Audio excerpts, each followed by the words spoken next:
ಬಣ್ಣ ತಿಂದು ಸಿಹಿ ಹಣ್ಣ ಕೊಡುವ ಮರ ನೀಡಿ ನೀಡಿ ಮುಕ್ತ.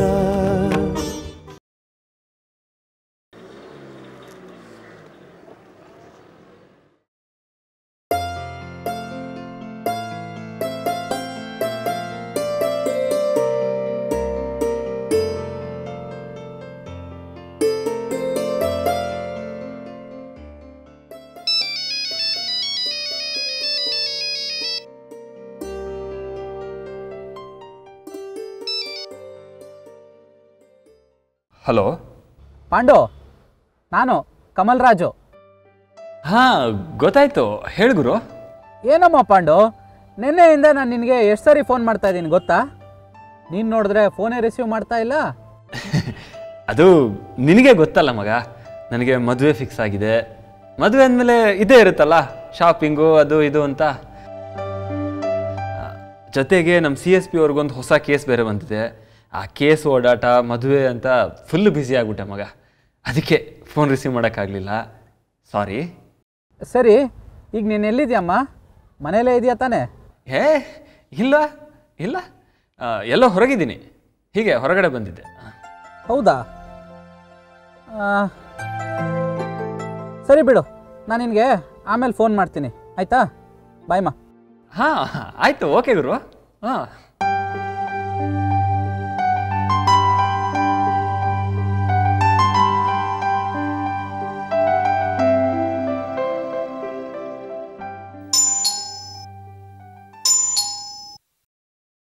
ಮಾವ ಅನ್ಸುತ್ತೆ.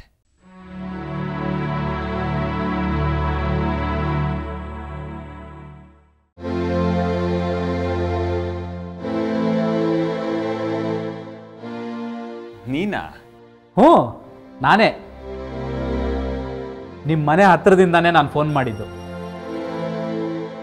ಏನಮ್ಮ ಪಾಂಡು, ನನ್ನ ಹತ್ರನೇ ಸುಳ್ಳು ಹೇಳ್ತಾ ಇದೆಯಾ? ಮನೇಲೇ ಇದ್ಕೊಂಡು ಇಲ್ಲ ಅಂತ. ಅದು ಹಾಗಲ್ಲ ಮಗ. ಅದು ಎಲ್ಲಿದ್ಯಾ ಅಂತ ಕೇಳಿದ್ರೆ ಹೊರಗಡೆ ಇದ್ದೀನಿ ಅಂತ ಹೇಳಿದೆ. ನನ್ನನ್ನು ಅವಾಯ್ಡ್ ಮಾಡ್ತಾ ಇಲ್ಲ ತಾನೆ? ಇಲ್ಲ ಮಗ, ನಾನು ಯಾಕೆ ಅವಾಯ್ಡ್ ಮಾಡಲಿ ನಿನ್ನ? ಅದು ರೆಡಿಯಾಗಿ ಹೊರಗೆ ಹೋಗೋಣ ಅಂತ ಹೊರಟಿದ್ದೆ, ಅದಕ್ಕೆ ಹಾಗೆ ಹೇಳಿದೆ ಅಷ್ಟೇ. ಲೋ ಪಾಂಡು, ಯಾಕಮ್ಮ ನನ್ನ ಹತ್ರನೇ ಸುಳ್ಳು ಹೇಳ್ತೀಯಾ? ಈಗ ತಾನೇ ನಾನು ನಿಮ್ಮ ಆಫೀಸಿಂದ ಬರ್ತಾ ಇರೋದು.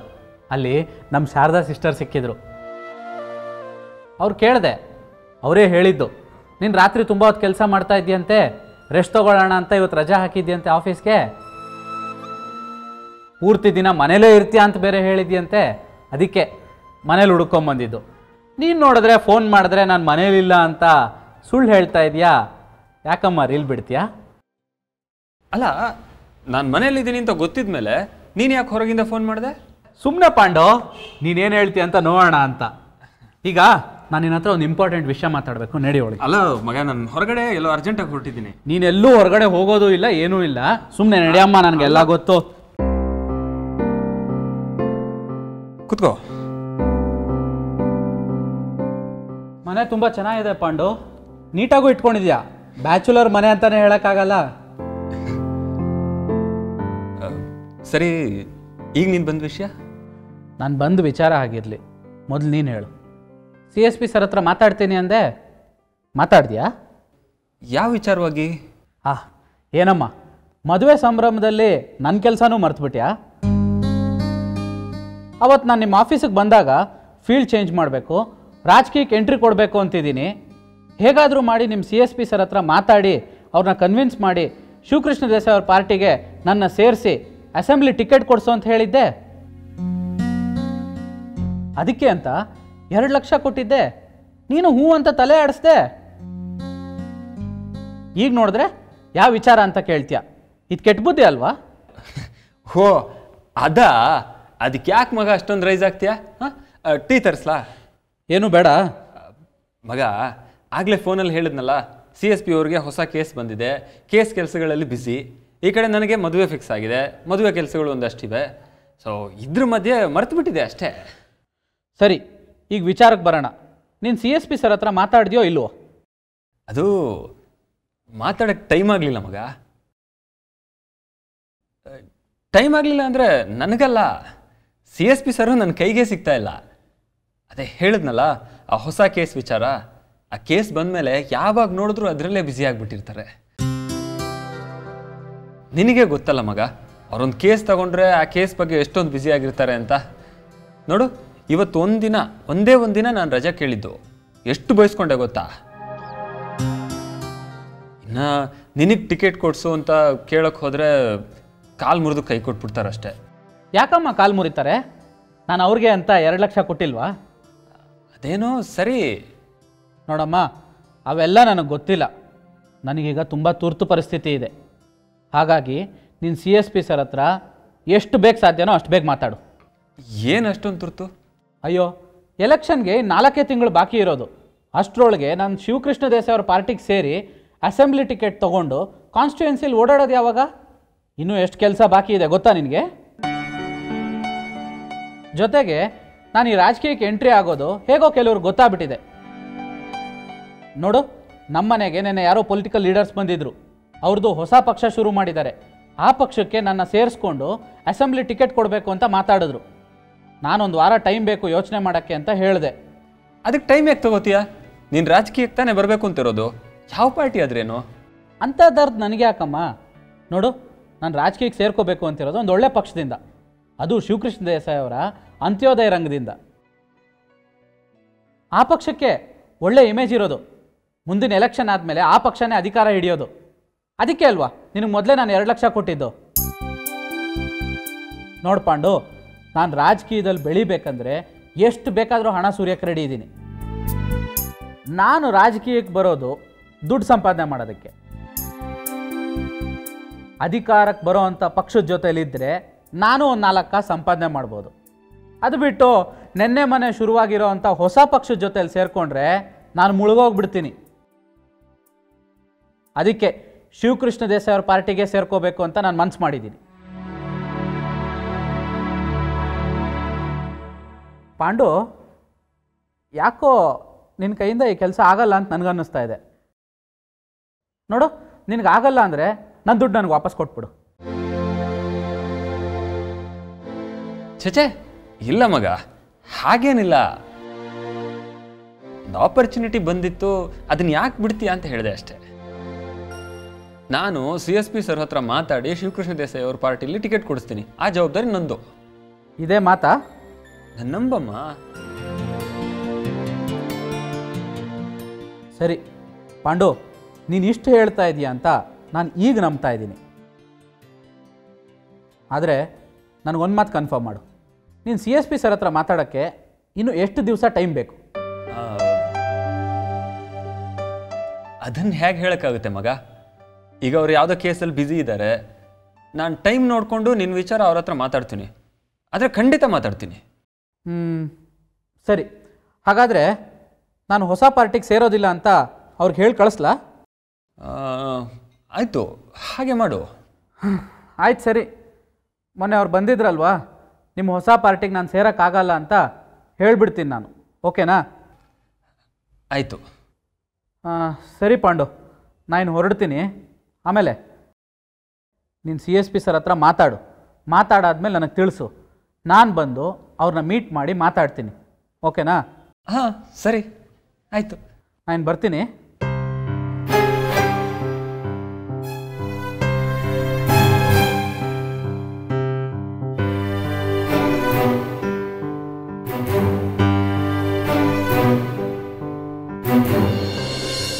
ನೋಡಿ ಸರ್, ಚಾಬ್ರಿ ಅವರು ನಮ್ಮ ಪಕ್ಷಕ್ಕೆ ಸೇರಿಕೆ ಅಂತ ಬಂದಿದ್ರು. ಈಗ ಮತ್ತೆ ಬಿಂಗ ಅವ್ರ ಜೊತೆ ಕೈ ಜೋಡಿಸಿದ್ದಾರೆ. ಅವರು ತುಂಬ ಸಮಯ ಸಾಧಕರು ಸರ್. ನಿಜ ನೀವು ಹೇಳೋದು. ಚಾಬ್ರಿ ಅವರೊಬ್ಬರೇ ಅಲ್ಲ, ಬಿಂಗ ಅವರು ಸಮಯ ಸಾಧಕರೇ. ಅವರಿಬ್ಬರು ಮೇಲ್ನೋಟಕ್ಕೆ ಜಗಳಾಡೋರ ಥರ ತೋರಿಸ್ಕೋತಾರೆ ನಮ್ಮ ಮುಂದೆ.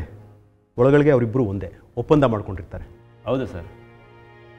ಇನ್ನೇನು ಚುನಾವಣೆ ಹತ್ತಿರ ಬರ್ತಾ ಇದೆಯಲ್ಲ, ಅವ್ರ ಬುದ್ಧಿಗಳನ್ನೆಲ್ಲ ಜನಕ್ಕೆ ನಾವು ಚೆನ್ನಾಗಿ ತಿಳಿಸಿ ಹೇಳಿದ್ರೆ ಅವಾಗ ಜನನೇ ಅವ್ರ ಹಣೆ ಬರ ಬರೀತಾರೆ. ಒಂದು ಕೆಲಸ ಮಾಡಿ, ನೀವು ಆಫೀಸ್ಗೆ ಹೋಗಿರಿ, ಪಾರ್ಟಿ ಆಫೀಸ್ಗೆ. ನಾನು ಅಲ್ಲಿಗೆ ಬಂದುಬಿಡ್ತೀನಿ.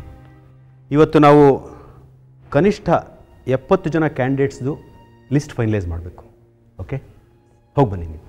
ಓಕೆ, ಬರ್ತೀವಿ ಸರ್. ನಮಸ್ಕಾರ, ಹೋಗಿ ಬನ್ನಿ.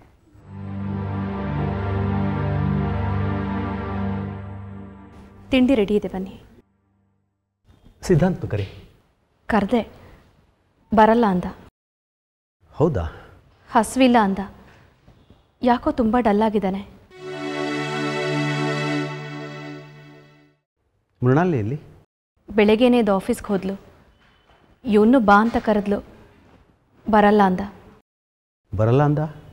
ಯಾಕಂತೆ? ಮೃಣಾಲಿನಿ ಜನಹಿತ ಪಕ್ಷದ ಅಧ್ಯಕ್ಷೆ ಆಗ್ತಿರೋದು ಅವನಿಗಿಷ್ಟ ಇಲ್ವಲ್ಲ, ಅದಕ್ಕೆ ತುಂಬ ಅಪ್ಸೆಟ್ ಆಗಿಬಿಟ್ಟಿದ್ದಾನೆ.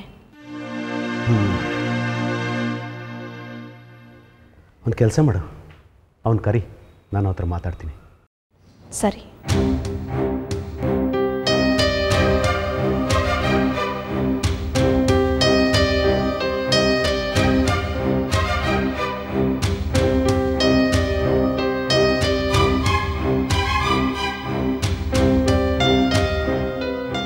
ಅಪ್ಪ ಜನಹಿತ ಪಕ್ಷಕ್ಕೆ ಅಧ್ಯಕ್ಷೆಯಾಗು ಅಂತ ಹೇಳಿದ್ರು. ಅಷ್ಟು ಪ್ರೀಸೋ ನಮ್ಮ ಅಪ್ಪನಿಂದ ನನ್ನನ್ನು ದೂರ ಕರ್ಕೊಂಡು ಬಂದರು. ಅದು ಮನೆ ಹೊಡೆಯೋ ಕೆಲಸ ಅಲ್ವಾ?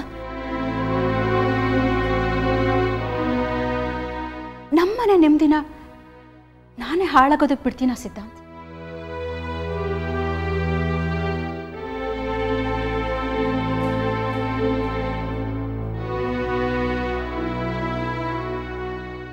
ಸಿದ್ಧಾಂತ್, ಸಿದ್ಧಾಂತ್, ಅಪ್ಪ ಕರಿತಿದ್ದಾರೆ, ಬಾ.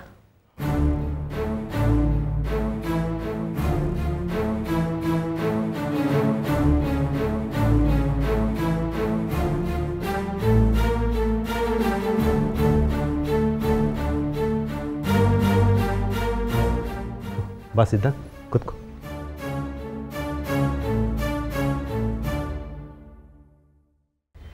ಯಾಕೆ ಡಲ್ಲಾಗಿದೆಯಾ? ಅದೇಪ್ಪ, ಮೃಣಾಲಿನಿ ಜನಹಿತ ಪಕ್ಷದ ಅಧ್ಯಕ್ಷೆ ಆಗೋದ್ರ ಬಗ್ಗೆ. ಅಲ್ಲ, ಅದರಲ್ಲಿ ನೀನು ಅಪ್ಸೆಟ್ ಆಗುವಂಥದ್ದೇನಿದೆ? ಇದೇನಪ್ಪ ಹೀಗೆ ಹೇಳ್ತಿದ್ದೀರಾ? ನೀವು ಎಷ್ಟೇ ಒಳ್ಳೆಯವರಾಗಿದ್ದರೂ ಬಿಂಗಾ ಅವರು ನಿಮ್ಮ ರಾಜಕೀಯ ವಿರೋಧಿಗಳು. ಅವ್ರ ವಿರೋಧ ಕಟ್ಕೊಂಡು ನಾನು ಮೃಣಾಲಿನಿ ಮದುವೆ ಆಗಿದ್ದೀವಿ. ನೀನು ಮೃಣಾಲಿನಿ ಬಿಂಗಾ ಅವ್ರ ವಿರೋಧ ಕಟ್ಕೊಂಡು ಮದುವೆ ಮಾಡ್ಕೊಂಡಿದ್ದೀರಾ ಅಂದರೆ ನೀನು ಮೃಣಾಲಿನ ಅಷ್ಟು ಗೌರವಿಸ್ತೀಯಾ, ಪ್ರೀತಿಸ್ತೀಯಾ ಅಂತ ಅರ್ಥ ಅಲ್ವಾ? ಹೌದು. ಮೃಣಾಲಿನ ಗೌರವಿಸೋ ನೀನು ಅವಳ ನಿರ್ಧಾರಗಳನ್ನು ಗೌರವಿಸ್ಬೇಕಲ್ವಾ? ಹೌದಪ್ಪ, ಆದರೆ ಪರಿಸ್ಥಿತಿಗಳು ಯಾವಾಗಲೂ ಒಂದೇ ಥರ ಇರೋದಿಲ್ಲ ಅಲ್ವಾ? ಹಾಗಂತ ಪರಿಸ್ಥಿತಿ ಬದಲಾಯಿತು ಅಂತ ವ್ಯಕ್ತಿತ್ವನೂ ಬದಲಾಗ್ಬಿಡ್ಬೇಕಾ? ಆದರೆ ನನಗಿದೆಲ್ಲ ಇಷ್ಟ ಆಗ್ತಿಲ್ಲಪ್ಪ. ಬಿಂಗಾ ಅವರು ಅಷ್ಟು ಒಳ್ಳೆಯವರು ಅಲ್ಲಪ್ಪ, ದೊಡ್ಡ ಕುತಂತ್ರಿಯವರು. ಮೃಣಾಲಿನಿ ಏನಾದರೂ ಜನಹಿತ ಪಕ್ಷದ ಅಧ್ಯಕ್ಷೆ ಆದರೆ ನನ್ನ ಮತ್ತು ಮೃಣಾಲಿನಿ ಮಧ್ಯೆ ಮನಸ್ತಾಪಗಳು ಬರ್ಬೋದು ಅನ್ನೋ ಆತಂಕ ನನಗೆ. ಏನೂ ಆತಂಕ ಇಟ್ಕೋಬೇಡ, ಹಾಗೇನೂ ಆಗೋದಿಲ್ಲ. ನೀನು ಬರೀ ನಮ್ಮ ಪಾಯಿಂಟ್ ಆಫ್ ವ್ಯೂಯಿಂದ ಯೋಚನೆ ಮಾಡ್ತಾ ಇದೆಯಾ? ಅವಳ ಪಾಯಿಂಟ್ ಆಫ್ ವ್ಯೂಯಿಂದನೂ ಯೋಚನೆ ಮಾಡು. ಅವಳು ಹೇಳಿದಾಳಲ್ವಾ, ಒಂದು ವೇಳೆ ನಾನು ಜನಹಿತ ಪಕ್ಷದ ಅಧ್ಯಕ್ಷೆ ಆದರೂ ಕೂಡ ನಾನು ಈ ಮನೆ ಸೊಸೆನೇ ಅಂತ. ಪಾಪ ಅವಳು ರಿಕ್ವೆಸ್ಟ್ ಮಾಡ್ಕೊಂಡಿದ್ದಾಳೆ, ನಮ್ಮ ತಂದೆ ಋಣ ತೀರ್ಸೋಕ್ಕೊಂದು ಅವಕಾಶ ಕೊಡಿ ಅಂತ. ನಾವು ಅವಕಾಶ ಕೊಡಲೇಬೇಕು. ಇಲ್ಲದೆ ಹೋದರೆ ನಾವೊಂದು ರೀತಿಯಲ್ಲಿ ಸ್ವಾರ್ಥಿಗಳಾಗಿ ಹೋಗ್ತೀವಿ. ಸೊ ಯೋಚನೆ ಮಾಡಬೇಡ, ಎಲ್ಲ ಸರೋಗುತ್ತೆ.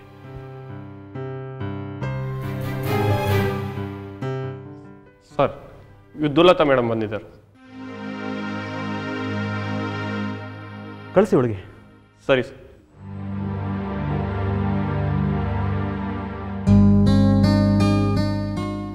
ನಮಸ್ಕಾರ. ಓ ನಮಸ್ಕಾರ ವಿದ್ಯುಲತಾ ಅವರು, ಬನ್ನಿ ಬನ್ನಿ. ಚೆನ್ನಾಗಿದ್ದೀರಾ? ಚೆನ್ನಾಗಿದ್ದೀನಿ. ಚೆನ್ನಾಗಿದ್ದೀರಾ ನೀವು? ಹಾಂ, ನೀವು ಹೇಗಿದ್ದೀರಾ? ನಾನು ಚೆನ್ನಾಗಿದ್ದೀನಿ. ಹೇಗಿದ್ದೀರಾ ಸಿದ್ಧಾಂತ್? ಚೆನ್ನಾಗಿದೆ. ನೀವು ಹೇಗಿದ್ದೀರಾ? ನಾನು ಚೆನ್ನಾಗಿದ್ದೀನಿ. ದೇವಸ್ಥಾನಕ್ಕೆ ಹೋಗಿದ್ದೆ, ಹಾಗೆ ಮನೆಗೆ ಹೋಗ್ತಾ ಇಲ್ಲಿ ಬಂದು ಹೋಗೋಣ ಅಂತ ಬಂದೆ. ಪ್ರಸಾದ ತಗೊಳ್ಳಿ.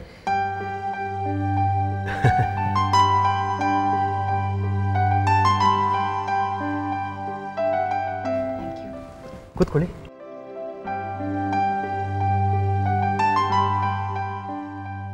ಮೃಣಾಲಿನಿ ಇಲ್ಲ, ಆಫೀಸ್ಗೆ ಹೋಗಿದ್ದಾಳೆ.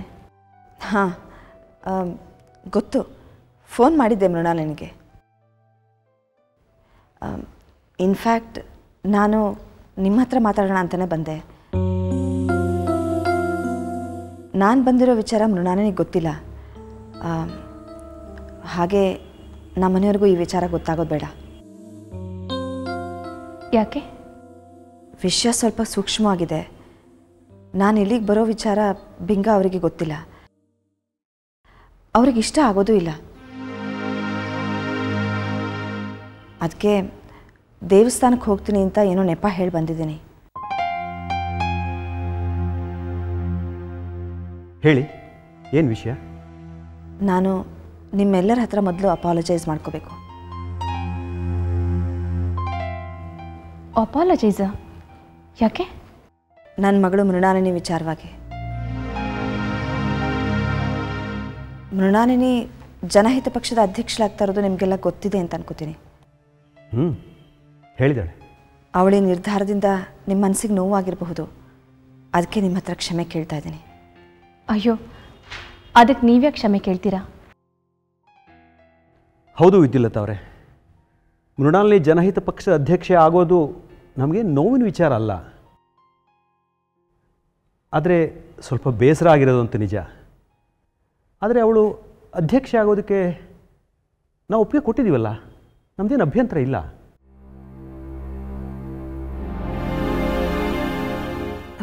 ಸಿದ್ಧಾಂತ ಅವ್ರೇನು ಹೇಳ್ತಾರೆ?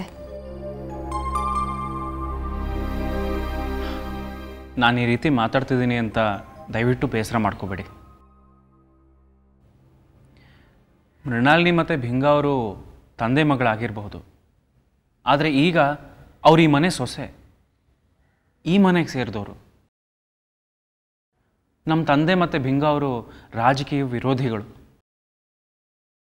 ಅಂಥದ್ರಲ್ಲಿ ಮೃಣಾಲಿನಿ ಅವ್ರ ತಂದೆ ಮಾತಿಗೆ ಬೆಲೆ ಕೊಟ್ಟು ಅವ್ರ ಪಕ್ಷದ ಅಧ್ಯಕ್ಷೆ ಆಗಕ್ಕೆ ಹೊರಟಿದ್ದಾರೆ. ಇದರಿಂದ ನಮ್ಮ ತಂದೆಗೆ ಅವಮಾನ ಆದಾಗಲಿಲ್ವಾ?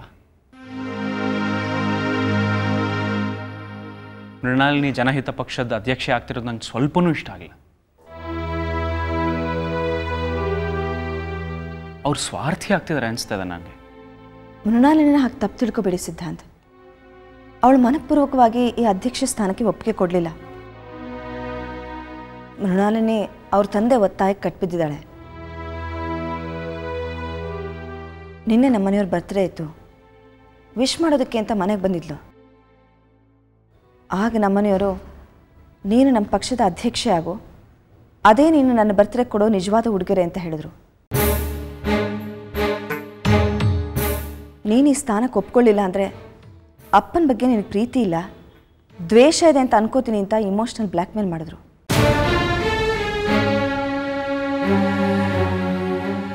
ಮೃಣಾಲಿನಿ ಒಪ್ಕೊಳ್ಳೋ ಅನಿವಾರ್ಯತೆ ಸೃಷ್ಟಿ ಮಾಡಿದ್ರು. ನಾನು ನನ್ನ ಮಗಳು ಮಾಡಿದ್ದೇ ಸರಿ ಅಂತ ಅವಳು ಪರ ವಹಿಸ್ಕೊಂಡು ಮಾತಾಡೋದಕ್ಕೆ ಬಂದಿಲ್ಲ. ಎಷ್ಟೋ ವಿರೋಧಗಳ ಮಧ್ಯೆ ಮೃಣಾಲಿನಿ ಮತ್ತು ಸಿದ್ಧಾಂತ್ ಮದುವೆ ಆಗಿದೆ. ನಾವೇ ಹುಡುಕಿದ್ರು ಇಂಥ ಒಳ್ಳೆ ಸಂಬಂಧನ ಹುಡ್ಕೋದಕ್ಕೆ ಆಗ್ತಾ ಇರಲಿಲ್ಲ. ತಂದೆ ತಾಯಿ ಥರ ನೋಡ್ಕೊಳ್ಳೋ ಅಂಥ ಅತ್ತೆ ಮಾವ ಸಿಕ್ಕಿದ್ದೀರ. ಇದು ನಿಜವಾಗ್ಲೂ ಮೃಣಾಲಿನಿ ಅದೃಷ್ಟ.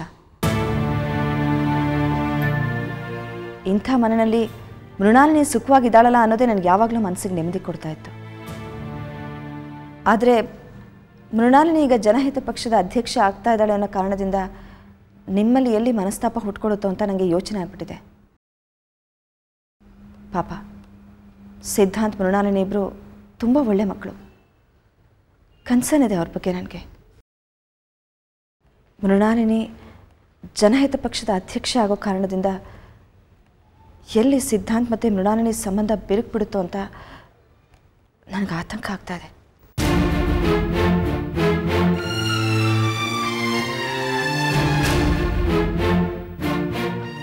ದಯವಿಟ್ಟು ನೀವು ನೊಂದ್ಕೋಬೇಡಿ. ನೀವು ಕಣ್ಣೀರು ಹಾಕುವಂಥದ್ದು ಏನೂ ಆಗಿಲ್ಲ. ಈಗ ವಿದ್ಯುಲತಾ ಅವರೇ, ದಯವಿಟ್ಟು ತಾವು ಅಷ್ಟೊಂದು ನೊಂದ್ಕೋಬೇಡಿ. ಮೃಣಾಲಿನಿ ಜನಹಿತ ಪಕ್ಷದ ಅಧ್ಯಕ್ಷೆ ಆಗೋದ್ರಿಂದ ನಮ್ಮಲ್ಲಿ ಸಣ್ಣ ಪುಟ್ಟ ಭಿನ್ನಾಭಿಪ್ರಾಯ ಬರಬಹುದಷ್ಟೇ. ಆದರೆ ಮನಸ್ತಾಪ ಯಾವ ಕಾರಣಕ್ಕೂ ಬರೋದಿಲ್ಲ. ಇನ್ನು ಸಿದ್ಧಾಂತ್ ಮತ್ತು ಮೃಣಾಲಿನಿ ಸಂಬಂಧ ಹಾಳಾಗೋ ವಿಚಾರ ಅದು ಯಾವುದೇ ಕಾರಣಕ್ಕೂ ಸಾಧ್ಯ ಇಲ್ಲ. ಯಾಕೆಂದರೆ ನೀವೇ ಹೇಳಿದ ಹಾಗೆ ಅವರು ಎಷ್ಟೋ ವಿರೋಧಗಳ ನಡುವೆ ಒಬ್ಬರನ್ನೊಬ್ಬರು ಪ್ರೀತಿಸಿ ಮದುವೆ ಮಾಡ್ಕೊಂಡಿದ್ದಾರೆ. ಹಾಗಾಗಿ ಅವ್ರ ಸಂಬಂಧ ಯಾವ ಕಾರಣಕ್ಕೂ ಕೆಡಲ್ಲ. ಹಾಗಾಗಕ್ಕೆ ನಾವು ಬಿಡೋದು ಇಲ್ಲ. ಹೇಗೆ ರಿಯಾಕ್ಟ್ ಮಾಡಬೇಕು ನನಗೆ ಗೊತ್ತಾಗ್ತಾ ಇಲ್ಲ. ಒಂದು ಕಡೆ ನಿಮ್ಮ ಮಗ ಇಷ್ಟಪಟ್ಟಿರೋ ಹುಡುಗಿ ಅನ್ನೋ ಒಂದೇ ಒಂದು ಕಾರಣಕ್ಕೆ ನನ್ನ ಮಗಳನ್ನ ನಿಮ್ಮ ಮಗಳ ಥರ ನೋಡ್ಕೋತಾ ಇರೋ ನೀವು, ಇನ್ನೊಂದು ಕಡೆ ತನ್ನ ಮಗಳ ವೈಯಕ್ತಿಕ ಬದುಕು ಹಾಳಾದರೂ ಪರವಾಗಿಲ್ಲ, ತನ್ನ ಸ್ವಾರ್ಥನೇ ಸಾಧಿಸ್ತೀನಿ ಅಂತ ಅಂದ್ಕೊಂಡಿರೋ ನನ್ನ ಗಂಡ. ನಾನು ಈ ವಿಚಾರನ ನಿಮ್ಮ ಹತ್ರ ಹೇಳೋದು ಎಷ್ಟು ಸರಿನೋ ನನಗೆ ಗೊತ್ತಿಲ್ಲ. ಆದರೆ ಹೇಳದೆ ಹೋದರೆ ನನ್ನ ಆತ್ಮಸಾಕ್ಷಿ ಚುಚ್ಚುತ್ತೆ. ಅದಕ್ಕೆ ಹೇಳಿಬಿಡ್ತೀನಿ, ಜನಹಿತ ಪಕ್ಷಕ್ಕೆ ಮಹಿಳಾ ಅಧ್ಯಕ್ಷೆ ಬೇಕು ಅನ್ನೋ ಒಂದೇ ಕಾರಣಕ್ಕೆ ಬಿಂಗ ಅವರು ಮೃಣಾಲನ್ನ ಅಧ್ಯಕ್ಷೆ ಮಾಡ್ತಾ ಇಲ್ಲ. ಅವ್ರ ಉದ್ದೇಶನೇ ಬೇರೆ ಇದೆ. ಏನು? ನಿಮ್ಮ ಮನೆ ಒಡಿಬೇಕು ಅನ್ನೋದು ಅವ್ರ ಉದ್ದೇಶ.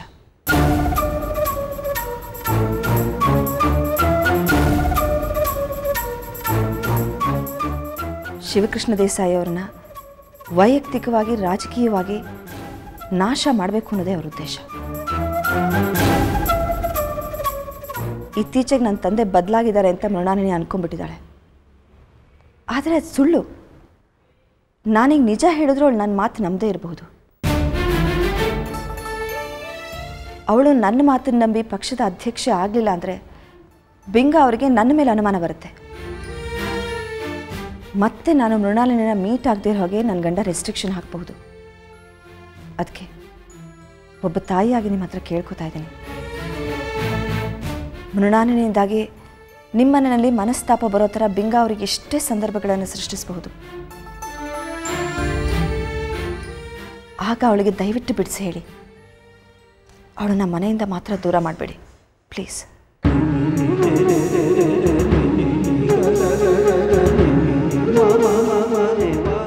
ನೀವು ನೊಂದ್ಕೋಬೇಡಿ ವಿದ್ಯುಲತಾ. ನೀವೇ ಹೇಳಿದ್ರಲ್ಲ ಮೃಣಾಲಿನಿ ನಮ್ಮ ಮನೆ ಮಗಳಿದ್ದ ಹಾಗೆ ಅಂತ. ಮಕ್ಕಳು ತಪ್ಪು ಮಾಡಿದ್ರೆ ಯಾರಾದರೂ ದೂರ ಮಾಡ್ತಾರಾ? ತಿದ್ದಿ ಬುದ್ಧಿ ಹೇಳ್ತೀವಿ. ಮೃಣಾಲಿನಿ ಯಾವತ್ತಿದ್ರೂ ನಮ್ಮನೆ ಮುದ್ದಿನ ಸೊಸೆ. ನೀವು ಧೈರ್ಯವಾಗಿರಿ. ಯಾರೇ ಏನೇ ಕುತಂತ್ರ ಮಾಡಿದ್ರೂ ನಮ್ಮನೆ ನೆಮ್ಮದಿನ ಹಾಳು ಮಾಡೋಕ್ಕೆ ಸಾಧ್ಯನೇ ಇಲ್ಲ.